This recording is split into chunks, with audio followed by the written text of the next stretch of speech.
We're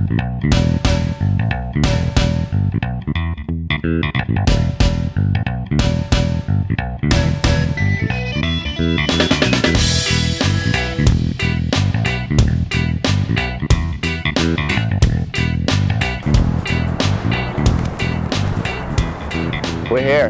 It's Wade's. You suggested it, and I finally made it. I think it was the #1 request on the bucket list, and so we're here. And I'm excited. I'm gonna get full. I probably shouldn't eat, but you know me, I'll never turn down a great meal. So it's early in the morning. I just want you to know that it's pretty early. You have to get to Wade's early. It's here 6 a.m. to 12 p.m. 12 p.m. I always get confused on the times, but it's early, so my mind is not really functioning the way it should. But 6 a.m. to 12 p.m. there's usually a line. The 6 a.m. rush is going to be the fishermen, which you've hopefully met before, you know, and it's great food. I heard a lot of great things about Wade. I heard they have, you know, big meals, big portions.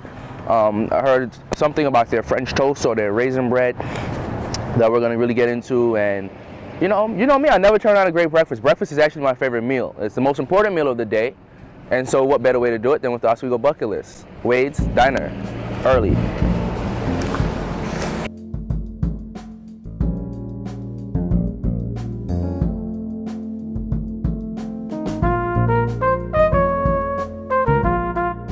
We're here at Wade's, and I'm here with Professor Ostrow, and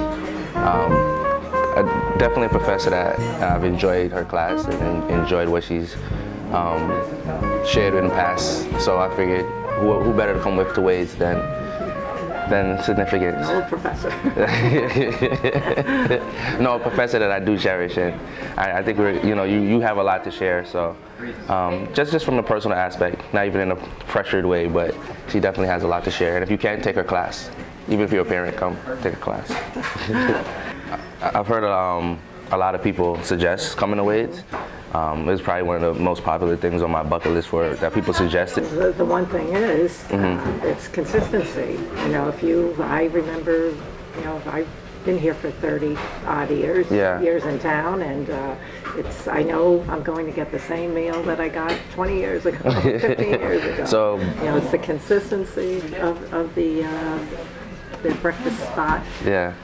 If I come back here in 15 years, maybe even 20 years, whatever meal I got today, I can pretty much get again. Exactly. All right, so this is the beginning of a consistent meal that I'll have 20 years from now. So when we watch the bucket list in 20 years, when you come back as an alumni, and we do alumnus, and we do a reunion, then we're gonna have the same meal. So I guess I need to order. Well, one thing is the raisin. The raisin bread is top notch. You can't leave without tasting it, as well as if you want, you could take a loaf home with you. Really? So yeah. All right. So I guess I'm sold on that. You can have eggs, any kind of eggs, and the pancakes. The pancakes.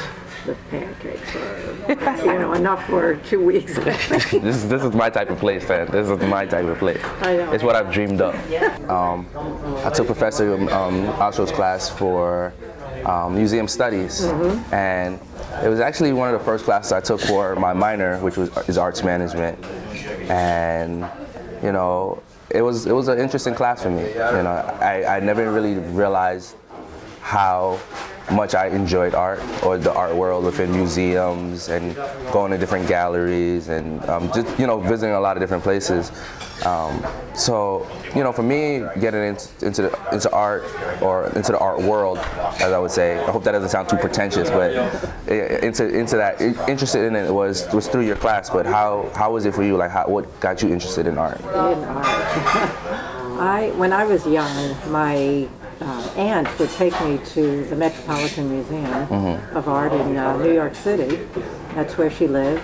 And I must have been, I don't know, 10, 11 years old. And she would take me all the time. So I was really struck, of course, all the kids are, by the Egyptian exhibitions. And it's, you know, learning by, Wow. The food has arrived. The food has arrived. So the food came rather fast. This is usually how my regular plate looks. Just this French toast is about the size of my face, which I don't know if it's a compliment to the food or if my face is too big. But I'm excited. I'm gonna dig in, and you guys are gonna watch me eat and talk, because that's the luxury that I have that you don't. So.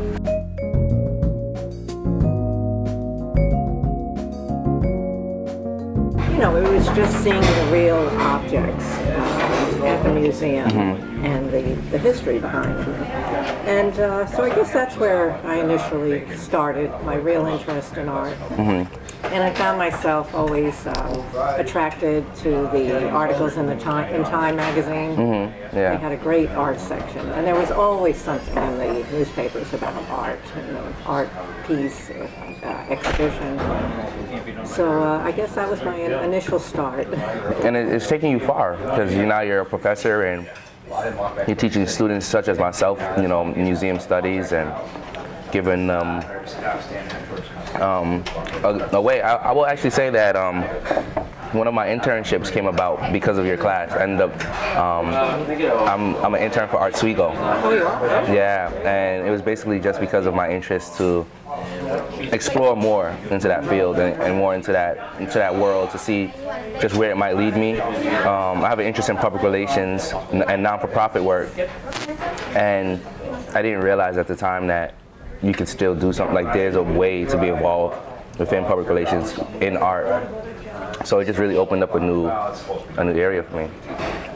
I've run into a few seniors that, it's the first time they set foot in Waterman Theater was when they were a senior. Yeah. And they wish they had done it when they were a freshman. Yeah, that is something I would put on every student's bucket list, is to go to the theater.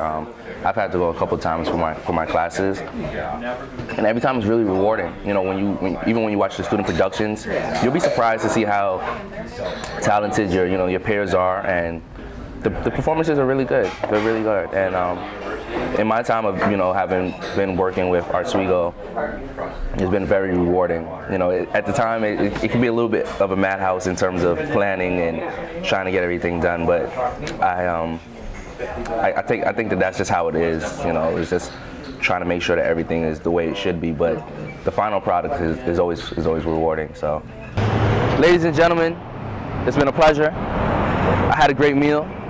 I'm full. I want to thank Professor Asro for coming out and talking to us and giving us some great suggestions. As you see, we have a lot of things to add to the bucket list, and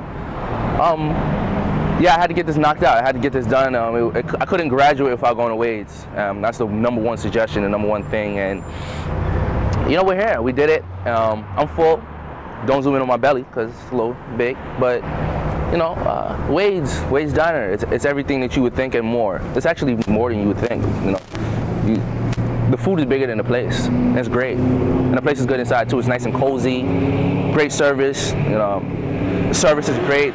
The food is even better, and the atmosphere. Come here and bring somebody. I always tell you, bring somebody, right? I'm always suggesting that. I'm trying to be a matchmaker of some sort, but I'm gonna bring my family here.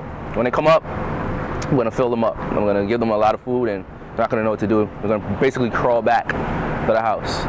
But in the meantime, as always, keep bucket listing, keep giving more suggestions, and join me. I have a couple of things that I want to do, and I think that if you have an interest, as I'll be letting you know, I'll be sending out a notification. We're gonna get some of these things done, especially the snowshoeing. We're gonna do that. Cross country skiing. We're gonna do that. Now that we got into the eating, I might have an eating challenge. We might get into that. Stay tuned. It's really interesting. So. I'm full. I'm ready to start the day. Hopefully I'm not too full for class. There's never an excuse not to go to class. I have to go. So I'll see you. Until next time, bucket list. XOXO.